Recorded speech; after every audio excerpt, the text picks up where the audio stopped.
छत्तीसगढ़ी गाने देखने के लिए हमारे YouTube चैनल को सब्सक्राइब करें और नए अपडेट्स जानने के लिए बेल आइकन के बटन को क्लिक करें। मैना मैना मैना रे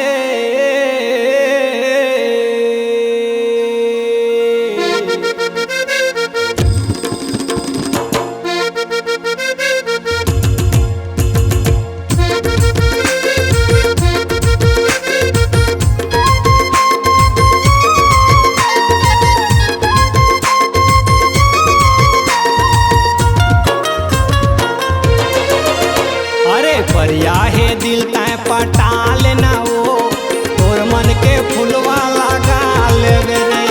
परिया है दिल तय पटाल ना वो तोर मन के फुलवा लगा लेना रे। मोरे मन मारे मोरे तन मारे मोरे भेजा महारानी करे जा मा कौन बेरा डेरा तय डार दे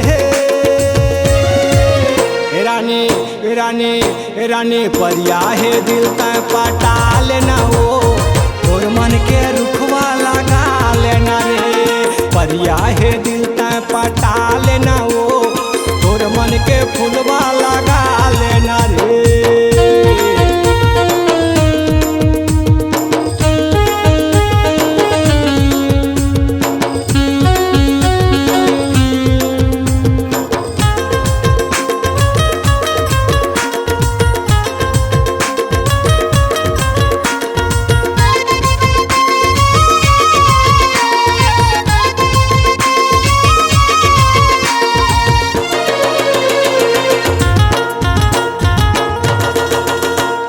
नानपन में खेले रहन खाए रहन पिए रहन संग संग में जिए रहन ऐसे सुतया थे मोला मन घलोहा भाथे तोला अतोला अतोला ओइ चाज तय तो ओइ चाज जब ले देखे रानी कॉलेज में तोला मन मोर मोहागे बम के मोर गोला।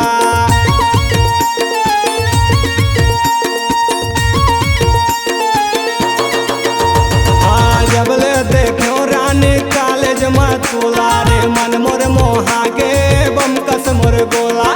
होते सवेरा मोहनी तोर चेहरा रे झुल झूले अखिया में करते बसेरा। अरे परिया है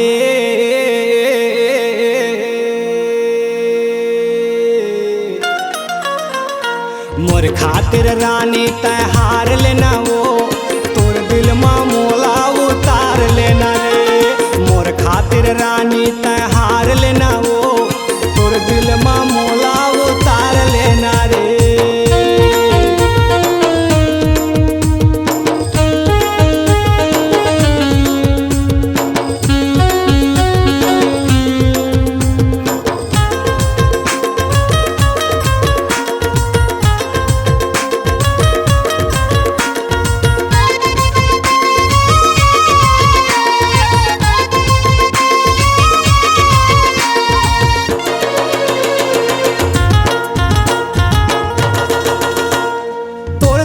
जगा देवे हाय वो रानी मजा लेवे का दिल सजा देवे झंकर सा रानी मोला मन घलोहा भाथे तोला अतोला अतोला ओइ चाज रानी ओइ चाज। तबले रे बैरी मोरे दिल भावे जब रानी भावे मजा घलो पावे।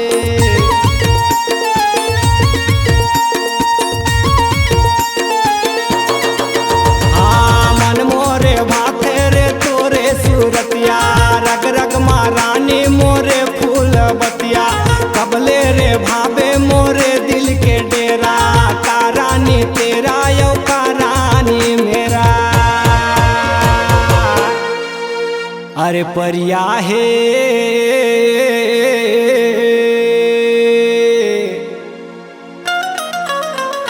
मोर संग माटूरी मजा मार लेना वो धीरे धीरे दिल में माया डार लेना रे। मोर संग माटूरी मजा मार लेना वो धीरे धीरे दिल में माया डार लेना वो। मोरे मन मारे मोरे तन मारे मोरे भेजा महारानी करे जा मा कौन बेरा डेरा तय डार दे रानी परिया हे दिल तय पटा लेना वो तोर मन के फुलवा लगा लेना रे परिया हे दिल तय पटा लेना वो तोर मन के फुलवा लगा लेना रे परिया हे दिल तय पटा लेना वो तोर मन के फुलवा लगा लेना रे मोर खातिर रानी तय हार लेना वो तोर दिल में मोला उतार लेना रे मोर खातिर रानी तहु हार लेना वो तोर दिल में मोला उतार लेना रे। आपकी आवाज ही आपकी पहचान है। यदि आप अपनी आवाज को एक नया आयाम देना चाहते हैं तो चले आइए मल्टी ट्रैक डिजिटल रिकॉर्डिंग के लिए AVM audio video studio Khamtarai Raipur. Mobile number 9301523929 और 7869646201। यदि आप नए एवं पुराने गीत सुनना चाहते हैं तो avmgana.com में जाकर गाना फ्री डाउनलोड करें और YouTube चैनल में AVM गाना को सब्सक्राइब करें।